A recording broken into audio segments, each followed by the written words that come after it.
దేవర cinema చాలా చాలా బాగుంది భయ్య. నేను చెప్పినట్టుగా ఇండస్ట్రీలో మరో బ్లాక్ బాస్టర్ హిట్. నిజంగా ఎన్టీఆర్ కాంబినేషన్ అయితే డబుల్ యాక్షన్ అయితే చాలా బాగుంది. ఫస్ట్ ఆఫ్ ఆల్ అయితే ఇంట్రడక్షన్ ఒకటైతే వేరే లెవెల్ అనమాట, చెప్పుకోదగ్గ ముందంతా మాత్రం ఇంట్రడక్షన్ అయితే చాలా బాగుంది.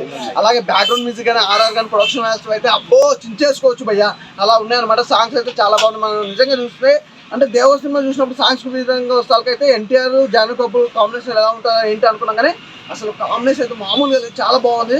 అసలు ఫైట్స్ అయితే వేరే లెవెల్ భయ్య, ఫైట్స్ చాలా బాగున్నాయి. అలాగే ఎర్ర సముద్రం గురించి ఎందుకు హైలైట్ చేశారా ఏంటి అనుకున్నా, కానీ సినిమా చూసినప్పుడు ఆ ఎర్ర సముద్రం గురించి కానీ అసలు క్రేజీ భయ్య. నిజంగా లాస్ట్ 40 minutes అయితే అరుపులే.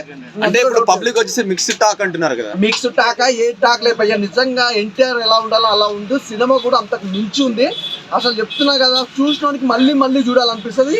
ఆల్మోస్ట్ నేను అయితే ఒకటైతే చెప్తా భయ్య, ఇండస్ట్రీ బ్లాక్ బాస్టర్ ఇప్పుడంతా ఇంకా మళ్ళీ ఎవరు కొట్టడు. నిజంగా ఇది క్రేజీ భయ్య సినిమా అయితే. చాలా ట్రోలర్స్ కి రాడ్ పెట్టినట్టే మరి ఎన్టీఆర్ అన్న, మామూలు కాదు. అదేమంటారు 85 ఏదో ఉంటారు కదా, అంత పెద్ద రాజు పెట్టినట్టే రోజు చేసిన పత్తి నా కొడుక్కి ఈ రోజు ఎన్టీఆర్ గారు సమానం చెప్పారు. సినిమా కూడా అంతే బాగుంది.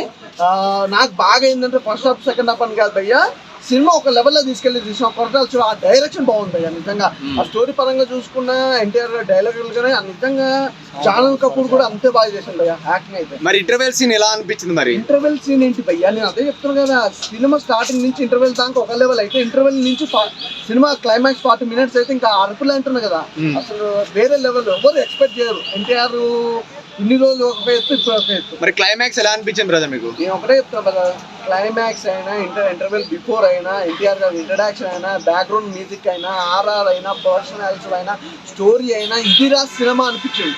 అరుపులేగా అందుకు మించి అయితే ఏం లేదు. అంటే కల్కి రికార్డులను బ్రేక్ చేస్తున్న ఎన్టీఆర్ ఫ్యాన్స్ అంటున్నారు. మరి ఒకటి చెప్తా క్లియర్ గుర్తుపెట్టుకొని ప్రతి ఒక్కరు ఇది బాగా వినండి. ఇండస్ట్రీలో 2024లో ఇంత మంచి సినిమాకి తప్ప ఇంకా వేరే సినిమా ఏది రాదు. చాలా ఉంది కదా, 2024 ఇది బెస్ట్ సినిమా, అంతకు మించి ఏం లేదు. ఓకే, అన్ని రికార్డులు హిట్ అయినట్టు మరి? అన్ని రికార్డులు త్వరగా ఉంటుంది, అలా ఉంది cinema. Thank you bro. Thank you. Theatre లో ఎలా ఉండే ఫ్యాన్స్ రెస్పాన్స్? థియేటర్లు అయితే అరాచకం భయ్య. నిజంగా అదొక బాధాకరమైన విషయం. ఎందుకంటే ఆ సినిమా చూడలేకపోతున్నాం. ఎందుకంటే ఫ్యాన్స్ అడవుడి ఆ మేకలు కట్ చేస్తున్నారు, ఆ రక్తాలు అభిషేకాలు ఆ పాలు పట్టుకొని వచ్చింది భయ్య. నిజంగా థియేటర్ మీద అసలు ఆ థియేటర్ యజమాని అయితే తట్టుకోలేకపోతుంది. అంటే ఫ్యాన్స్ ఏమనలేకపోతాం, అది సినిమా క్రౌడ్ అబ్బా. మరి సెకండ్ టైం చూద్దామని చూస్తున్నారా? మరి సెకండ్ టైం దొరకనన్నా. అంటే హౌస్ ఫుల్ పెట్టారు కదా? కాదు, టికెట్లు దొరికాయి ఇప్పుడు అంతా అయితే దొరికాయి. చూస్తాం మళ్ళీ 1 week తర్వాత. Thank you bro.